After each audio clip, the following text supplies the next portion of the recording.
ఈ పూలు వచ్చాయి. అంతకుముందు పూలు లేవు, ఇప్పుడేమో పూలు వచ్చాయి. అయితే మనం ఎప్పుడు కూడా సీజన్కి వచ్చే ముందు ట్రిమ్మింగ్ చేస్తాము మన ప్లాంట్ని. ఫస్ట్ డ్రై లీవ్స్ అన్నీ, స్టెమ్స్ అన్నీ తీసేసేయాలి. తీసేసిన తర్వాత ఈ ప్రాసెస్ అంతా చేయాలన్నమాట. అయితే ఇప్పుడు వచ్చేసి ఈ ఫర్టిలైజర్ వేయడానికి మనము ఈ 2 బనానా పీల్ వాడుతున్నాము.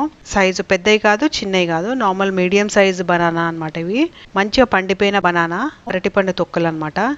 మంచిగా చిన్న చిన్న ముక్కలు చేసేసేయాలి. చేసేసిన తర్వాత దీంట్లో ఆవపిండి కలుపుతున్నాను. ఆవాలు 1 స్పూన్ తీసుకున్నాము, దాందే పిండి అనమాట. 1 స్పూన్ వేస్తున్నాము. ఇది 9 ఇంచెస్ పాట్ కదా, అందుకే ఇంతే వేస్తున్నాను. తక్కువ వేసినా పర్లేదు, దీనికంటే ఎక్కువ వేయకూడదు, వేడి ఎక్కువ అవుతుంది అనమాట.